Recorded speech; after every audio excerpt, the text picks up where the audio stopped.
Pai, do Filho e do Espírito Santo. Amém. O anjo do Senhor anunciou a Maria, ela concebeu do Espírito Santo. Ave Maria, cheia de graça, o Senhor é convosco, bendita sois vós entre as mulheres, e bendito é o fruto do vosso ventre, Jesus. Santa Maria, Mãe de Deus, rogai por nós, pecadores, agora e na hora de nossa morte. Amém. Eis aqui a serva do Senhor, faça-se em mim segundo a vossa palavra. Ave Maria, cheia de graça, o Senhor é convosco, bendita sois vós entre as mulheres, e bendito é o fruto do vosso ventre, Jesus. Santa Maria, Mãe de Deus, rogai por nós, pecadores, agora e na hora de nossa morte. Amém. O Verbo divino se fez carne e habitou entre nós. Ave Maria, cheia de graça, o Senhor é convosco, bendita sois vós entre as mulheres, bendito é o fruto do vosso ventre, Jesus. Santa Maria, Mãe de Deus, rogai por nós, pecadores, agora e na hora de nossa morte. Amém. Rogai por nós, Santa Mãe de Deus, para que sejamos dignos das promessas de Cristo.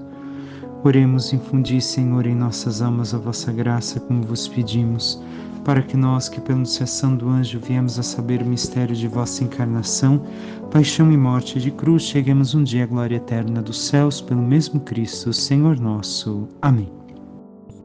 Caríssimo irmão e irmã, hoje nos encontramos para meditar a liturgia da festa da conversão de São Paulo Apóstolo. E por isso estamos no Evangelho especial para esta data. Temos também duas opções de leitura, a qual ambas recordam justamente o fato que aconteceu para a conversão de São Paulo, e por isso meditaremos somente uma delas. Mas escutemos o que nos tem a dizer São Marcos. Naquele tempo, Jesus se manifestou aos 11 discípulos e disse-lhes: Ide pelo mundo inteiro e anunciai o Evangelho a toda criatura. Quem crer e for batizado será salvo. Quem não crer será condenado. Os sinais que acompanharão aqueles que crerem serão estes: expulsarão demônios em meu nome, falarão novas línguas. Se pegarem em serpentes ou beberem algum veneno mortal, não lhes fará mal algum. Quando impuserem as mãos sobre os doentes, eles ficarão curados. Palavra da salvação. Glória a vós, Senhor. Caríssimo irmão e irmã, aqui vemos o que aconteceu na vida de São Paulo após sua conversão, mas que também deve de ser um fato real na nossa vida enquanto convertidos, enquanto filhos de Deus pelo batismo. Está presente aqui o fato que Jesus garante na sua ascensão, porque é o evangelho da ascensão de Jesus aos céus, a todos aqueles que realmente seguirem a Jesus. Primeiras coisas que devemos de ver no texto, que se concretiza em São Paulo e que deve de ser também fato em cada um de nós: ide pelo mundo inteiro e anunciai o evangelho a toda criatura. Por que toda criatura? Devemos de entender aqui a missão e recordar aquilo que também nos diz o Catecismo da Igreja Católica. Enquanto não somos batizados, somos criaturas de Deus, nos tornamos filhos através do batismo. Então a toda criatura deve de ser anunciado o Evangelho. Não somente mais aqueles que pertencem ao povo de Israel pelo sangue, mas a todo ser humano que quer, de boa vontade, escutar e viver a palavra de Deus. E deve-se ir a todo mundo, sem reserva, em todos os lugares. Deus deve de ser anunciado. E o Evangelho segue com uma missão que também deve de recordar a nossa vida. Quem crer e for batizado será salvo. Quem não crer será condenado. Aqui devemos de ver algo que muitas vezes se interpreta errado. Não é somente crer em Jesus que me dá a salvação, mas é o crer seguido com as obras. Não podemos crer no que quiser e depois as nossas obras significar que despreza a fé e a salvação. Expressam uma outra coisa que não a nossa fé. Então, crer necessariamente também vai transformar as minhas obras, a minha forma de ser, o meu modo de agir. E aqui já nos questionamos. Nós cremos. Recordemos Saulo, antes da conversão e depois da conversão. Vemos que era um, e após crer em Jesus, sua vida e suas ações foram transformadas. De perseguidor, passou a ser anunciador do Evangelho. Mudou completamente sua forma de ser. E assim viveu aquilo que Deus pedia dele. Também nós buscamos isso para a nossa vida. E os sinais que nos diz o Senhor que acompanharão são o quê? Em grandes partes dos sinais que aqui são mostrados, que em seu nome farão milagres que ele fez e serão muitas vezes defendidos, não só contra os perigos que possam vir dos animais nocivos, mas os ataques e ciladas que lhes armarem seus inimigos, em especial o demônio. É isso que o Senhor tem a indicar. E seremos livres dos ataques e ciladas do demônio, dos animais, mas diz aqui algo interessante: falarão novas línguas. Não é somente o orar em línguas, que muito bem se manifesta em tantas pessoas, mas o falar novas línguas de um modo especial é a linguagem de Deus, que Paulo adquiriu a partir do momento em que assumiu a fé em Jesus Cristo. Paulo não falava mais e não se expressava mais como um judeu observante, como ele era, a ponto de perseguir o caminho, ou seja, os cristãos. Mas agora passou a anunciar a Cristo com sua vida e com suas palavras, para que todos viessem à fé e todos se salvassem. Agora fala a linguagem do amor de Deus. Nós temos falado, em especial, esta nova língua que o Senhor Deus nos chama a falar, a sua linguagem, o expressar o seu amor, a sua santidade, a sua presença ao mundo. Ou temos nos calado. Infelizmente, muitas pessoas da renovação, e aqui digo porque cresci numa paróquia da renovação carismática, pensam que falar em novas línguas é somente isso. Rezar em línguas não é somente isso. E param por aqui. Não deixam se transformar e modificar pela obra do Espírito Santo e não anunciam com a vida. O amor é a presença de Deus no mundo. Anunciam com palavras, mas com a vida não.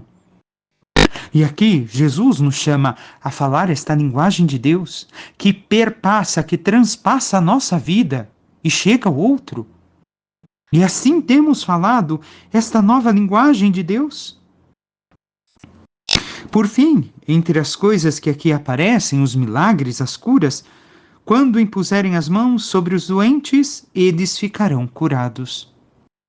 Mas, padre, nem todos ficam curados.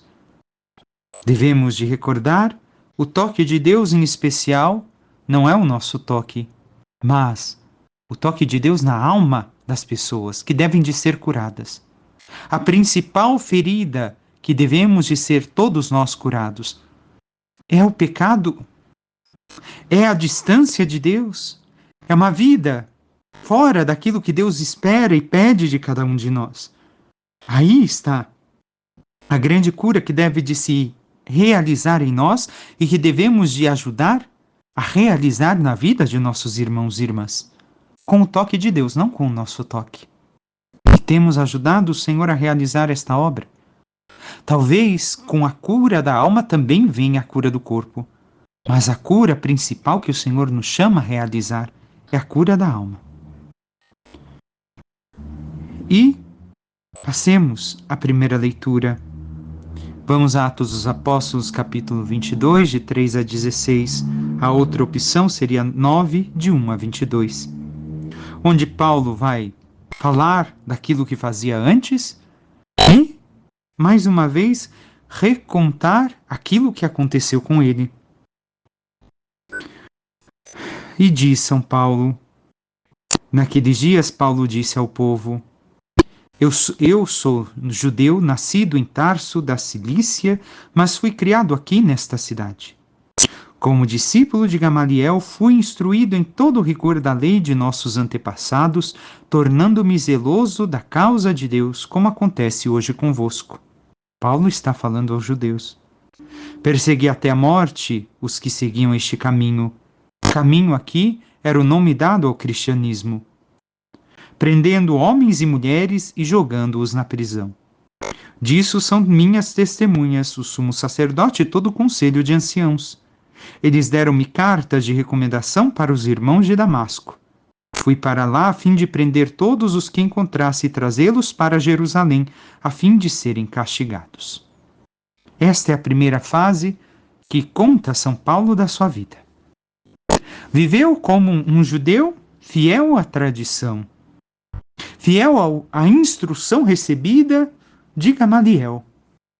E assim, vivendo o rigor da lei, ferrenhamente a lei, perseguiu a morte muitos que seguiam o caminho, o cristianismo. E entre eles está um que nós conhecemos, justamente o primeiro protomártir, o primeiro mártir cristão, Santo Estevão, perseguido à morte.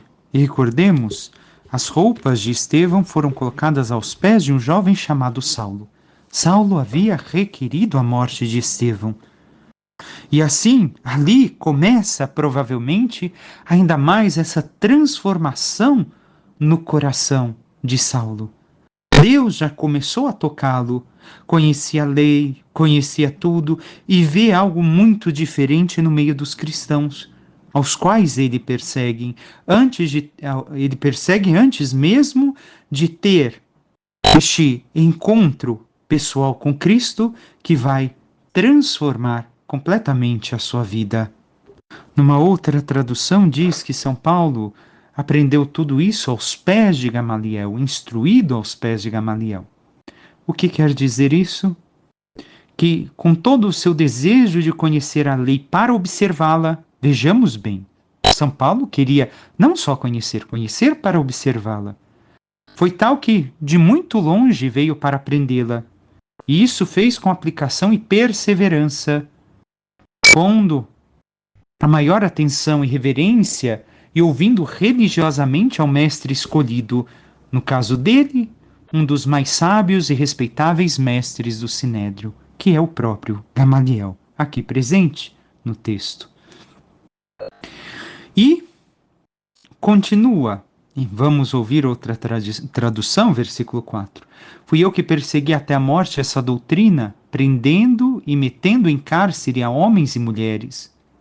Como príncipe dos sacerdotes e todos os anciãos me são testemunhas, tendo mesmo recebido deles cartas para os irmãos, caminhava para Damasco para os trazer dali presos a Jerusalém, a fim de serem castigados. Então, vou seguir agora com essa outra tradução. Aconteceu, porém, que indo eu no caminho, e estando já perto de Damasco, ao meio-dia, subitamente fulgurou em torno de mim uma grande luz do céu. Devemos de aqui compreender que São Paulo está fazendo uma viagem para perseguir os cristãos. É meio-dia. Meio-dia é a hora mais iluminada do dia, como bem sabemos. E então, não quer dizer somente que é o meio-dia que aconteceu o fato, mas foi a hora em que também sua vida foi iluminada por esta grande luz do céu. Ele ficou completamente envolvido por esta luz. Nesse momento, não somente, como disse, o fato do horário, mas o fato da luz que iluminou agora completamente a sua vida. Só que esta luz faz o quê? E caindo por terra, ouvi uma voz que me dizia: Saulo, Saulo, por que me persegues? Esta luz faz Saulo cair. Saulo cai e podemos dizer, temos sempre a imagem do cavalo, Saulo caído do cavalo, mas podemos ver esta queda de cair em si também, que deve de acontecer conosco ao nos encontrarmos com Cristo. E este encontro é contínuo, na oração, na vivência dos sacramentos. Também esta luz de Deus deve de nos fazer cair, mas cair em nós mesmos, Cairmos como o filho pródigo que cai em si e pensa: na casa de meu pai, tantos empregados, tenho que comer, e eu aqui não posso comer nem mesmo a comida dos porcos. E nós aqui nos questionamos. A luz de Deus tem envolvido a nossa vida e tem nos feito, pouco a pouco, dia após dia, situação após situação, de união, de encontro com Deus, fazer-nos cair em nós mesmos, cairmos em nós mesmos, em escutarmos a voz do Senhor que ressoa e nos pergunta por que o perseguimos. E vemos aqui que Jesus se faz presente em cada cristão. Mas vemos aqui também que muitas vezes perseguimos a Jesus, neste sentido de o expulsarmos de nossa vida, como Saulo perseguiu o cristianismo que deveria de ser extirpado da terra de Jerusalém e dos seus arredores. Nós temos perseguido a Jesus. Desse modo negativo, ao invés de segui-lo, temos perseguido. E segue o texto. Eu então respondi: quem és tu, Senhor? E me disse: eu sou Jesus Nazareno, a quem tu persegues. E os que estavam comigo viram bem a luz, mas não ouviram a voz daquele que falava comigo. Devemos de compreender que aqueles que estão à volta de Paulo também têm a percepção de que algo diferente está acontecendo. Vemos que aqueles que estão com Paulo escutam a voz, ou melhor, veem a luz, mas não sabem de onde vem a voz. Ouvindo sim a voz, mas sem ver ninguém. Eles não veem ninguém. Então, segue o texto de São Paulo. Então disse eu: Senhor, que farei? E o Senhor me respondeu: levanta-te, vai para Damasco, e lá se te dirá tudo o que deves fazer. Devemos de seguir ainda o texto. E como eu ficasse cego pelo clarão daquela luz, conduzindo-me pela mão os que me acompanhavam, cheguei a Damasco. E um certo Ananias, homem segundo a lei, que tinha o testemunho de todos os judeus que ali assistiam, vindo ter comigo e pondo-se diante, me disse: Saulo, irmão, recebe a vista. E eu na mesma hora o vi. Recordemos, pela luz, pela claridade, Saulo ficou cego. E quando se diz a frase, aí se te dirá o que irá ser feito, nós devemos de compreender que por intermédio de um homem há de receber o sacramento da reconciliação, ou seja, do perdão. E por um homem deve de ser admitido na igreja, isto é, segundo a ordem e pelo meio que o mesmo Cristo instituiu. Não foi a luz tampouco que cegou São Paulo. Não foi porque os outros viram a luz e não ficaram cegos. Essa repentina cegueira foi para ele uma prova de que tal fato se dera, e um aviso para que dentro de si, recolhido, meditasse nas consequências que deveria ter em sua vida semelhante acontecimento. E de cego que era, se fizesse vidente no que dizia a respeito a Jesus Cristo, como bem sabemos.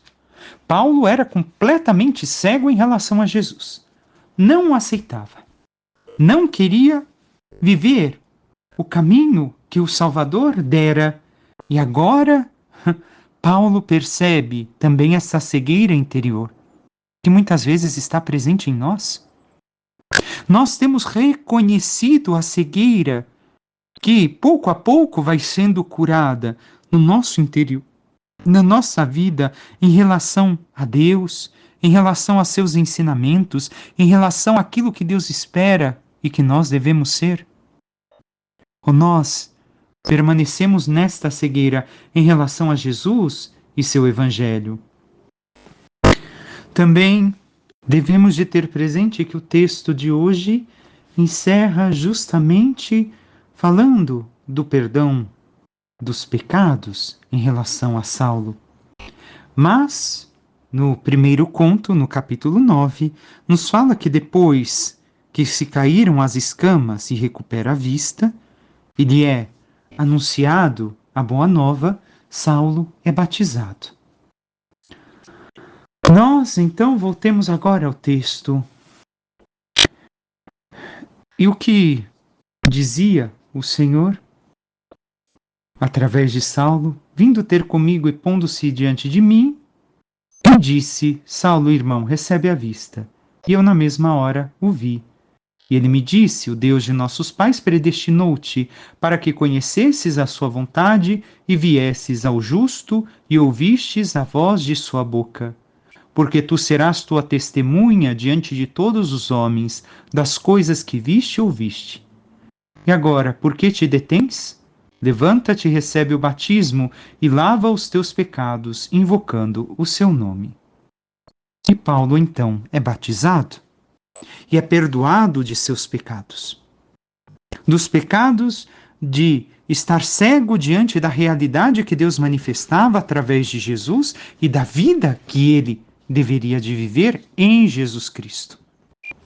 E vemos agora que Paulo vai ser testemunha. Testemunha o quê? Martiria. Como Estevão foi testemunha para Paulo, agora Paulo será testemunha para muitos.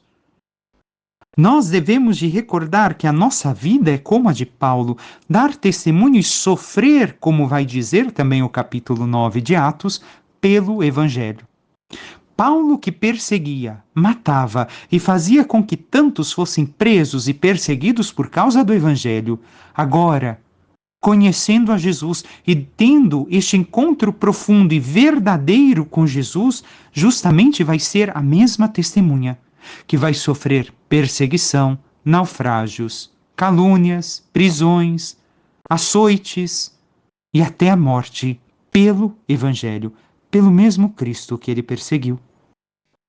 E aqui está a grandiosidade que Deus realizou na vida de Paulo e que Paulo recorda que deve de acontecer em nossa vida. Não basta dizermos que somos cristãos e dizermos que somos batizados. Temos que ter verdadeiramente este encontro com Jesus e enxergar aquilo que é a vontade de Deus em nossas vidas, porque muitas vezes estamos cegos para Jesus, para a sua vontade e para a sua palavra. E enxergando, retornar ao batismo que recebemos, para vivê-lo plenamente, como víamos no Evangelho. Quem crer e for batizado será salvo. Quem crer e realizar as obras da fé, do seu batismo. Somente pelo batismo se entra a fé, se entra ao caminho de salvação, mas é um caminho iniciado que deve de ser vivido agora pelo testemunho como Paulo fez. E nós, meu irmão, minha irmã, estamos reconhecendo a cegueira de nossos corações para a vontade de Cristo e tirando estas escamas dos nossos olhos para, como Saulo, de perseguidores da vontade de Deus em nossas vidas ou na vida de outras pessoas, sermos verdadeiramente testemunhas, apóstolos da vontade de Deus, vivendo a santidade que o Senhor chama a cada um de nós.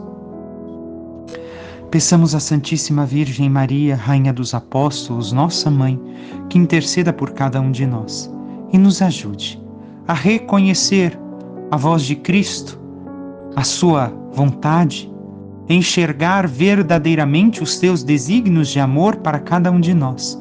E assim nos coloquemos na realização de tudo aquilo que o Senhor nos pede, para que, vivendo verdadeiramente a santidade, possamos um dia habitar com Paulo e com Maria na glória dos céus. Louvado seja nosso Senhor Jesus Cristo, para que sempre seja louvado.